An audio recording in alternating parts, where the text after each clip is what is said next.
Hi hello welcome to Aadab news. నేను సాయి. జమ్మూ కాశ్మీర్ను గెలిచి అధికారం చేపట్టాలన్నది బీజేపీ పూర్వరూపమైన జనసంఘ్ నాటి నుంచి ఉన్న కోరిక. అసలు జమ్మూ కాశ్మీర్ వివాదమే జనసంఘ్ పురుడు పోసుకోవడానికి ఒక ప్రధాన కారణం అని కూడా అంటారు. 1952 ఎన్నికల్లో జనసంఘ్ ఆవిర్భవించి పోటీ చేసింది. అలా చూసుకుంటే బీజేపీ మొత్తం రాజకీయ ప్రస్థానం 7 పదులని చెప్పాలి. అలా ప్రాచీనమైన పార్టీగా ఉన్న బీజేపీకి కాశ్మీర్ కోరిక అలాగే ఉంది.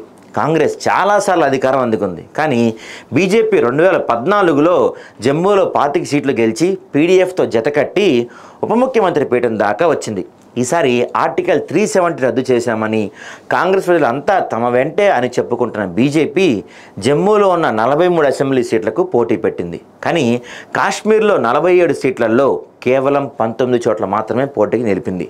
మిగిలిన 28 అసెంబ్లీ స్థానాలను అలా వదిలేసింది.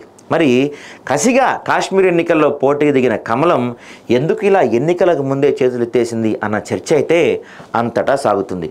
అయితే కాశ్మీర్లో 370 ఆర్టికల్ ఎత్తేసి వారిని భారత్లో అంతర్భాగం చేసినా కూడా బీజేపీకి రాజకీయంగా అనుకూలత అయితే లేదు అని అంటున్నారు. దానికి కారణం స్థానికులంతా జమ్మూ కాశ్మీర్లో స్వీయ పాలనే కోరుకుంటున్నారు. కాశ్మీర్లో అత్యధిక శాతం ముస్లింలు ఉంటారు. వారంతా కూడా బీజేపీని ఇంకా వ్యతిరేకిస్తూనే ఉన్నారు. దాంతో సరైన బలమైన అభ్యర్థులు బీజేపీకి దొరకలేదని, గెలుపు అవకాశాలు కూడా తక్కువగా ఉన్నాయంటున్నారు.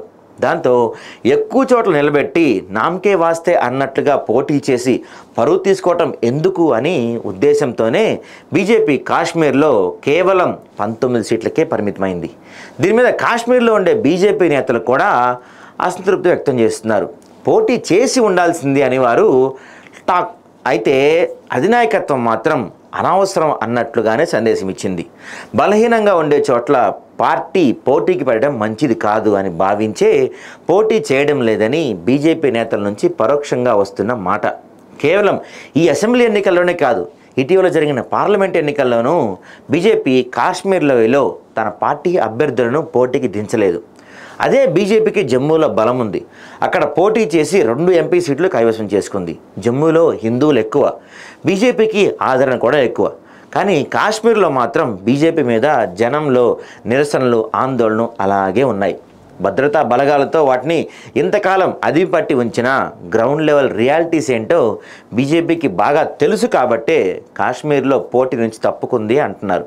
ఇక బీజేపీ అయితే పూర్తి ఆశలు జమ్మూ మీదే ఉంచుకుంది. కాశ్మీర్లో వీక్గా ఉన్నామని అంగీకరిస్తుంది. ఆ పార్టీ నిలబెట్టిన 19 మంది అభ్యర్థుల్లో 7 గెలుపు గుర్రాలు అవుతారని లెక్కేసుకుంటుంది.